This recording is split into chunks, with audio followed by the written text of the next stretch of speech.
પતે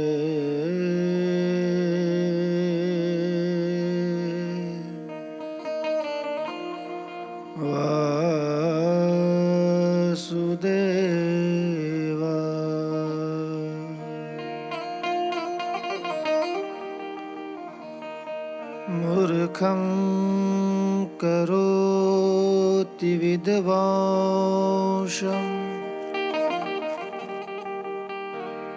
નાસ્તિકં ચાસ્તિકં મુદા યત્ કાર્યં તમહં વંદે કૃષ્ણ શંકર શાસ્ત્રીણ સચ્ચિદાનંદ રૂપાય વિશ્વોત્પત્યાદિ હેતવે તાપત્રય વિનાશાય શ્રી કૃષ્ણાય વયમ આઈએ હનુમંત બિરાજીએ બિરાજીએ કથા કહવું મતિ અનુસાર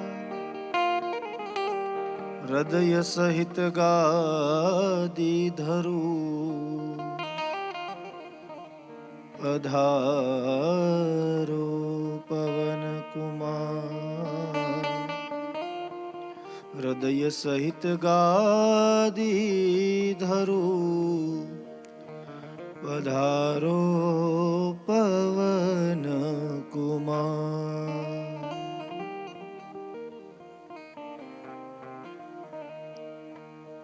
પરમ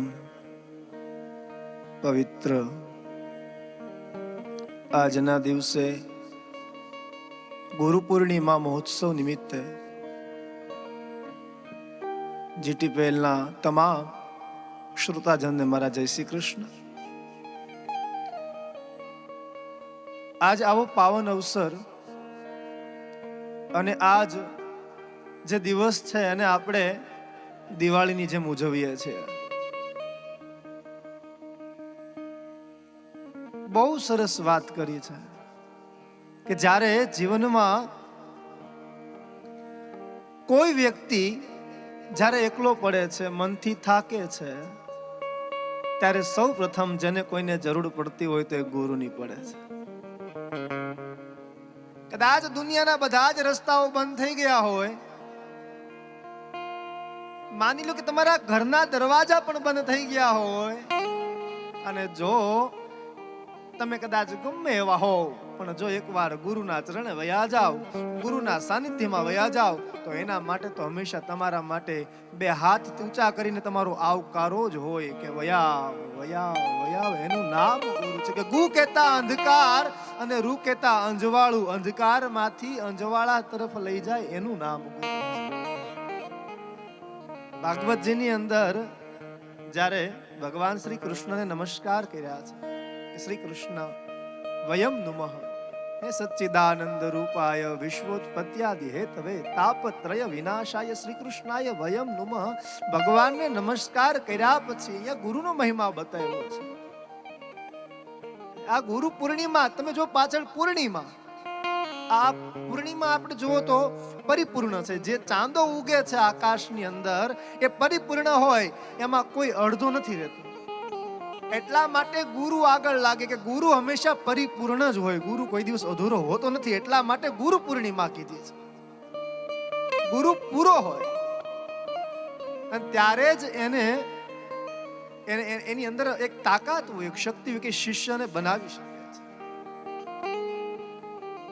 અમારા ભાગવત વિદ્યાપીઠની અંદર કૃષ્ણશંકર શાસ્ત્રીજીનું બહુ સરસ આ શ્લોક જ્યારે મેં મંગલાચરણ શરૂ કર્યું ત્યારે પહેલો બોલ્યો કે મૂર્ખમ કરોતિ વિદ્વાંસમ નાસ્તિકમ ચાસ્તિકમ મુદા યત કાર્યમ તમહમ વંદે કૃષ્ણશંકર શાસ્ત્રી. કે મૂર્ખમ કરોતિ વિદ્વાંસુન, કે મૂર્ખાવો હોય એને વિદ્વાન બનાવ્યા છે, કે જે પથ્થર છે એ ક્યાંય ચાલતો ન હોય અને એ પથ્થરને તમે કદાચ ભાગવત વિદ્યાપીઠની માલિપા મૂકી દો, હે, અને પછી જોવો એ બહાર નીકળે એટલે હીરો થઈ નીકળે, આખા જગતમાં એનું નામ હોય છે. એ કૃષ્ણ શંકર શાસ્ત્રીની કૃપા છે, દાદાજીની કૃપા છે, ગુરુજીની કૃપા છે.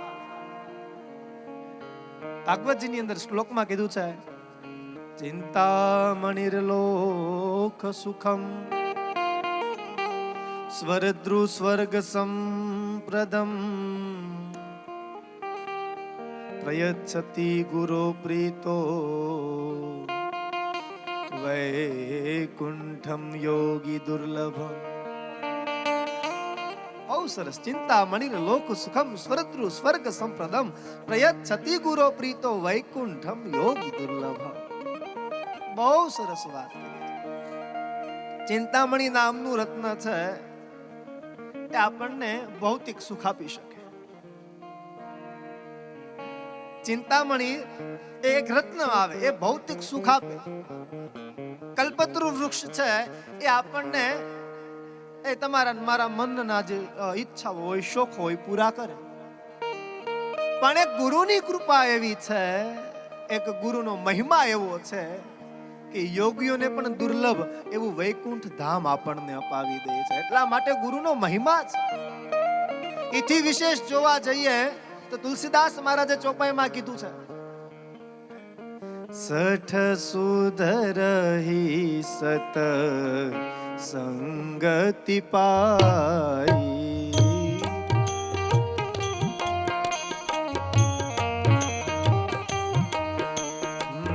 સઠ સુધરહી સત સંગતિ પાઈ,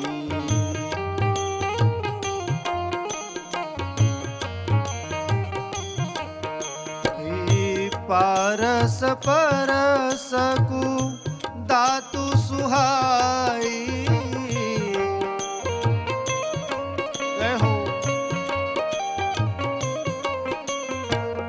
સઠ સુધરહી સત સંગતિ પાઈ, સઠ સુધ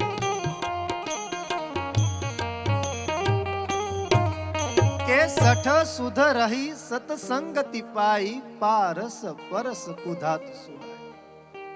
કે પારસમણી નામનો રત્ન આવે એની ખાસિયત છે કે એને તમે લોખંડને સ્પર્શ કરાવો એટલે લોખંડ છે એ સોનું બની જાય છે. એ લોખંડ છે એ સોનું બની જાય. તો હવે એ જ પારસમણીને તમે કદાચ લોખંડના કટકા ભેગું નાખી દો તો એ પારસમણી લોખંડ નહીં બને. એમ જ ગુરુની ઈચ્છા એવી હોય, ગુરુની કૃપા એવી હોય કે કોઈ પણ દુર્જન વ્યક્તિ છે, જો ગુરુ એની પાસે જાય તો એ વ્યક્તિને સજ્જન બનાવે છે. એવો આ ગુરુનો મહિમા છે. એકવાર બન્યું એવું, એક રાજા છે એના ગુરુને બોલાવે છે કે આવો, ગુરુનું સ્વાગત કર્યું છે, ગુરુની પૂજા કરી છે, ગુરુને બોલાવ્યા છે. ગુરુને કીધું છે જો ગુરુ અમારો મહેલ છે, આ મારો મહેલ છે, આને તમે જોવો, આ કોઈ દુશ્મનની તેવડ નથી કે એ દુશ્મન છે એ મારા મહેલમાં આવી શકે. આ દરવાજો જોવો, આ દિવાલો જોવો, આ પથ્થરો ક્યાંથી મગાવ્યા છે. આ કોઈની તેવડ બારી વાત છે કે કોઈની ટોપ છે આ દિવાલને તોડી શકે. ગુરુ હશા છે. રાજન એક વ્યક્તિ છે, રાજન એક વ્યક્તિ એવું છે કે જે આવી શકે, પણ ગુરુ પોસિબલ નથી, ના થઈ શકે, ન બને. એમ કે ના ન બને. ગુરુ ફરી પાછા આગળ ગયા, ઊંચાઈ ઉપર કિલ્લો, કે છે ઓહો આટલું ઊંચું, અરે અહીંયા કોઈને ચડવું હોય તો 2 દિવસ લાગી જાય, અને 2 દિવસ ચડતા જતો તમે એનો ખાત્મો કરી નાખ્યો. પણ એક વ્યક્તિ એવું છે કે 2 દિવસ ન લાગે, ક્ષણ ન લાગે. પણ ગુરુ એવું શું છે? ગુરુ તું આ શું કે છે? આ બધું તારું છે, તારું છે, તારું છે. આને ખાલી જો, આનો આનંદ માણ. दुनिया दर्शन का है मेला, दुनिया दर्शन का है मेला, કે હે રાજન, આ મેળો છે અને જો, અને જોવાથી આનંદ કર. મહેલ બનાયા, કિલા ચુનાયા, લોગ કહે ઘર મેરા, દુનિયા દર્શન કા હે. તું મારું મારું કરે છો, આ જોવાની વસ્તુ છે, આને આનંદ મનાય, આનો મોહ ન બંધા. રાજન, એક વ્યક્તિ એવું છે, અરે પછી રાજા તો છેલ્લે, રાજાનું કામ એવું છે કે એને ગુસ્સો આવ્યો છે કે ગુરુ આપ મને કહો. છેલ્લે વિનંતી કરી છે, પગમાં પડ્યો છે.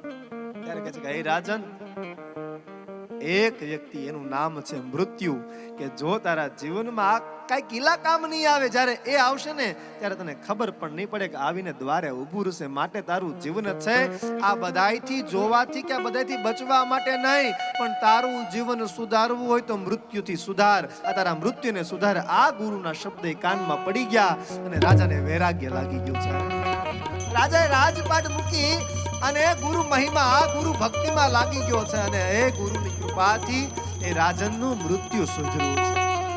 એક શબ્દ જો કાનમાં પડી જાય, તમે જોવો કે વાલિયો લૂંટારો, એની વાત ખૂબ સરસ, આખા જગતમાં બધાય જાણો છો આ, કે વાલિયો લૂંટારો એ વાલ્મીકી ક્યારે બન્યો? કે ગુરુના શબ્દ હતા. બહુ સરસ પ્રસંગ છે. મારા ગુરુજી બહુ ખૂબ સરસ કહેતા કે એકવાર બન્યું છે એવું કે નારદજી ત્યાંથી નીકળ્યા છે અને એટલે લોકોએ ના પાડી કે આ રસ્તે પ્રભુ જશો નહીં, કે એ રસ્તે એક ચોર છે, એક લૂંટારો છે કે જે તમને વચમાં આવશો એટલે એ રોકશે, તમને લૂંટશે, માટે આ રસ્તે જાવું નહીં. નારદજી કે મારી પાસે શું છે? મેં તમને કીધું એમ કે મારી પાસે આ એક કડતાલ છે, વીણા છે, અને બીજું મારા નારાયણનું નામ છે. બસ પછી જોયું જશે, જે થશે. હરી ઈચ્છા બલવાન છે, થવાનું એને કોઈ રોકી શકવાનું નથી. એટલે નારદજી લોકોની વાતને ગણકારી નથી ને ત્યાંથી નીકળ્યા છે. ધીમે ધીમે ધીમે ધીમે ગયા એટલે જેની વાટ નારદજી જોતા હતા એ ત્યાં એક બોબોક સાધુ ક્ષણમ તિષ્ઠ, કહે સાધુ, એ મહાત્મા ઉભા રહ્યો, ક્યાં જાઓ છો? તમને ખબર નથી? તમને કોઈ વાત ન કરી કે અહીંયાથી ન જતા? એમ ભાઈ મને કીધું ને, મને કીધું કે ત્યાં ન જતા, ત્યાં ચોર આવશે. એમ તમને બીક નથી લાગતી? હું તો સાધુ, મને શેની બીક હોય? મારી પાસે શું છે? કે કામ કરો, તમારી પાસે જે કાંઈ હોય, તમે ભિક્ષા માગી હશે, કોઈ દાન દક્ષિણા લીધી હશે ને, લાવો આપતા જાઓ. અરે વાલા, નારદજી કહે છે કે વાલા, તને ખબર છે કે મને દાન દક્ષિણા કોઈ આપી છે? અરે આપી છે ને, સાધુનું ખોળ્યું છે, બ્રાહ્મણનું ખોળ્યું હોય, સાધુનું ખોળ્યું હોય, એને લોકો ખાલી સીતારામ કરીને ડેલે કોઈ કહેતું હોય તો એને યજમાનો છે દાન દક્ષિણા આપતો હતો. એટલે તો મને ખબર પડે કે આપની પાસે દાન દક્ષિણા હશે,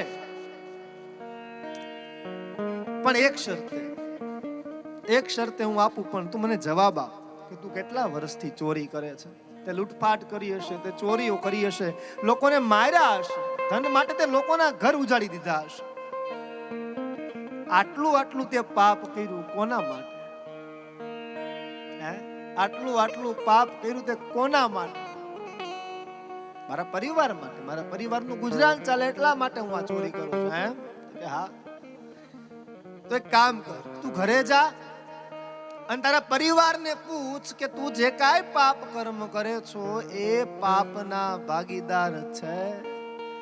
એટલે વાલ્યો કે કેમ તમે છૂટવા માંગો છો, ભાગી જવા માંગો છો? એક કામ કરો, હું જાઉં પૂછું, પણ તમે પેલા બંધાઈ જાઓ. એક ઝાડવાની ઈ ડાળ સાથે, એક ઝાડવાના થડ સાથે નારદજીને બાંધ્યા છે. વિચાર કરો કે એક પાપી વ્યક્તિને સુધારવા, એક આત્માને ઓળખવા, એક આત્માને બહાર કાઢવા માટે એક ભારત વર્ષનો સાધુડો છે એ ઝાડવારે બંધાણો છે. વિચાર કરો કેટલી ગુરુની કૃપા હશે. એ ગુરુની કૃપા માટે કે ભાઈ નહીં, આ મારો શિષ્ય છે, આને સુધારવો હશે તો મારે બંધાવવું પડશે. એમ કોઈ શિષ્યને સુધારવા માટે ગુરુ છે પોતે બંધનોમાં બંધાય છે. એટલે કીધું કે તું ઘરે જા, ઘરે જઈને પૂછ. એટલે વાલીઓ છે એ ઘરે જઈને પૂછે છે કે માં, હું આ જે કાંઈ પાપ કરું છું, જે કાંઈ પાપ કર્મ કરું છું, માં તારો અધિકાર ખરો ને, એમાં મારા પાપના ભાગીદારી તો ખરી ને. ધનમાં ભાગીદારી છે, જમવામાં ભાગીદારી છે, તો જ્યારે આ ભોગવવાનું આવશે ત્યારે પણ તારી ભાગીદારી તો હશે ને. ત્યારે માં કહે છે કે દીકરા, મારું કામ તને જન્મ આપીને મોટો કરવાનું હતું, મેં તને મોટો કર્યો, અને હવે તારી જવાબદારી આવે કે તારે તારા મા બાપને પાલવવા પડે. તો આમાં મારો કોઈ પાપ નથી, તું કર્મ કરી તારે જોવાનું. અચ્છા,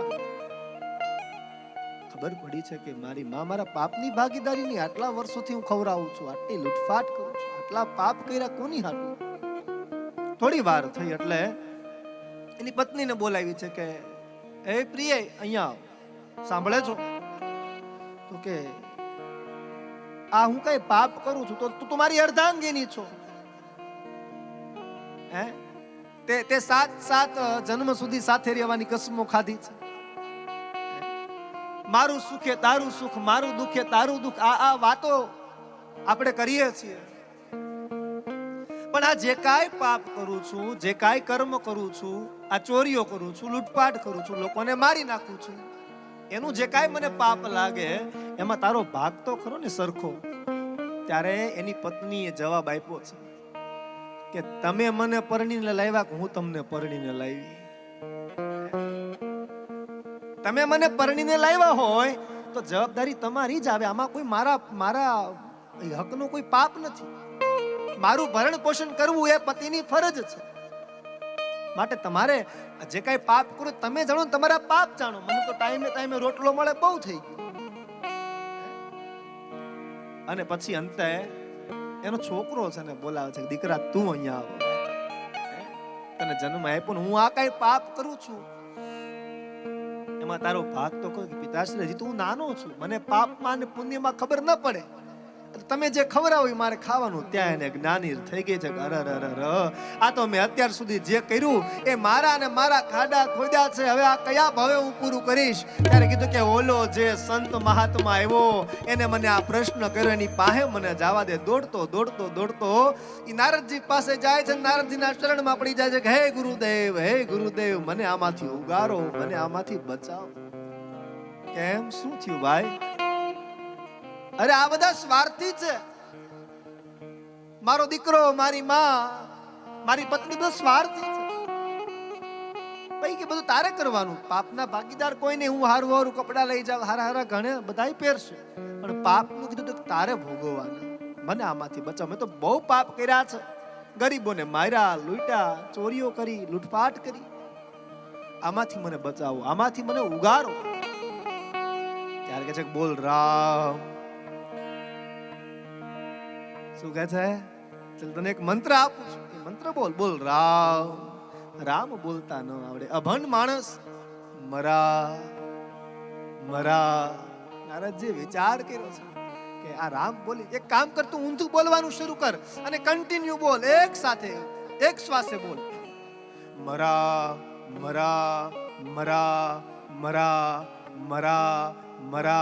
સ્પીડ વધતી ગઈ છે. મરા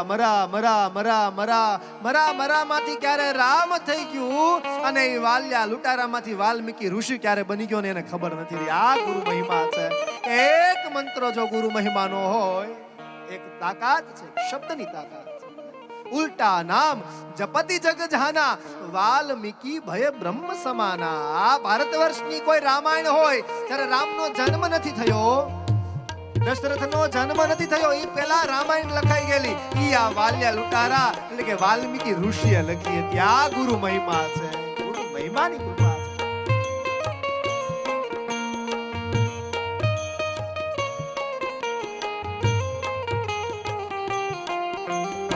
એટલે આ ગુરુની કૃપા જોતી હોય તો ગુરુના શરણે જાવ. આજનો આ પાવન અવસર છે કે આજ તમારા ગુરુ છે એ તમારા ગુરુના ઘરે જાવ, દક્ષિણા લઈને જાવ. આજ ગુરુ દક્ષિણા દેવાનો ઉત્સવ છે. ગુરુ દક્ષિણા, ગુરુ શું માંગે? કદાચ લાખ રૂપિયા, 2 લાખ રૂપિયા, સોના, મોતી, હીરા, ઝવેરાત? અરે ના. ગુરુ દક્ષિણામાં ગુરુને તમારા વ્યસનો આપજો. હે ગુરુજી, આજ મારે આ વ્યસનનો ત્યાગ કરવો છે. હે ગુરુજી, આજ મારે મારી આ કુટેવનો ત્યાગ કરવો છે. હે આજ 29 તારીખ છે અને ગુરુ મહિમા, ગુરુ પૂર્ણિમાનો દિવસ એટલે કે આજ દિવાળી કહેવાય. આજ ગુરુની કૃપા, એના ચરણ સ્પર્શ કરજો, એના ચરણની પૂજા કરજો. એ પૂજા કર્યા પછી એના દર્શન કરજો, એના અંગૂઠા ઉપર ચંદન ને કુમકુમનું તિલક કરજો, એની ઉપર પુષ્પ ચડાવજો, ચોખા ચડાવજો.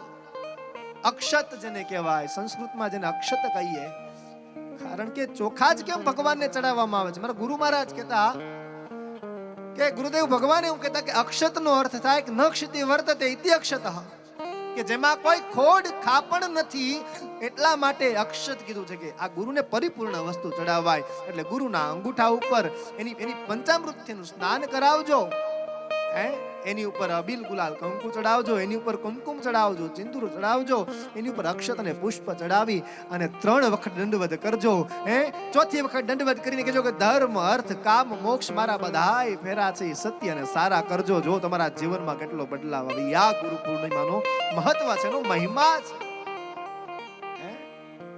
ગુરુ વગર જ્ઞાન ન ઉપજે, ગુરુ બિન મિટે નહીં ભેદ, ગુરુ બિન સંશય ન મિટે, ભલે વાંચો ચારો વેદ. ના 4 વેદ વાંચો. અમારા ગુરુજી એવું કહેતા કે જ્યાં સુધી ગુરુમુખ મંત્ર ન થયો હોય ત્યાં સુધી મંત્ર યાદ રહેતો નથી. એટલે ગુરુ મંત્ર જોઈતો હોય અને તમારે યાદ રાખવું હોય તો એકવાર તમારા ગુરુ પાસે આ બોલાવજો અને પછી તમે યાદ કરો. ફટાક દઈને યાદ રહી જશે અને જ્યાં સુધી જીવશો ને ત્યાં સુધી કોઈ દિવસ ભૂલાશે. આ ગુરુનો મહિમા છે, આ ગુરુનો મહિમા છે.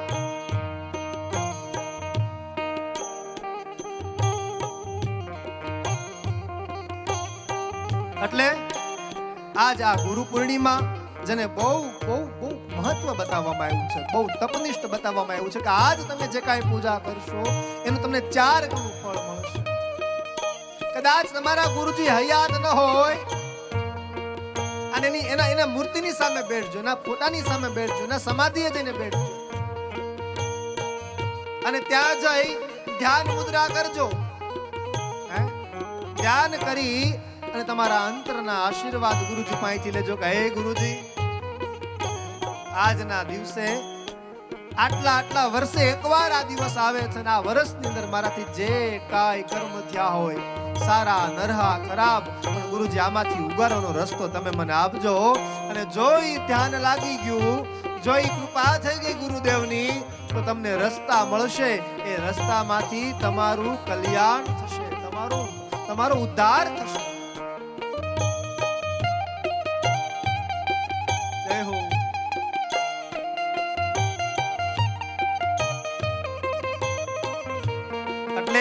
અને આજના દિવસે ગુરુને ઘરે બોલાવજો, ગુરુની પધરામણી કરજો, આપના આંગણે ફૂલ પથરાવજો, રંગોળીઓ કરજો, તમારા ગુરુજીને વાજતે ગાજતે ઘરમાં બોલાવજો, એની પધરામણી કરાવજો, એના કંકુ પગલા કરજો. એના એક પગલીએ તમારા જીવનના ઉદ્ધાર થશે, તમારા જીવનના દુઃખો દૂર થતા જશે. આ ગુરુનો મહિમા છે, આ ગુરુની કૃપા છે. અને આ જ ગુરુની કૃપાથી, આ ગુરુના મહિમાથી આપના ઘરે ગુરુને બોલાવ્યા પછી આપનો આ જે આનંદ છે અનેરો હશે. માટે આ ગુરુ પૂર્ણિમાની આપ સૌને ખૂબ ખૂબ જાજી શુભકામનાઓ છે. આપને ત્યાં ગુરુ પધારે અને આપના કલ્યાણ કરે, આપનો ઉદ્ધાર કરે, એવા આશીષ સાથે આપ સર્વને મારા જય શ્રી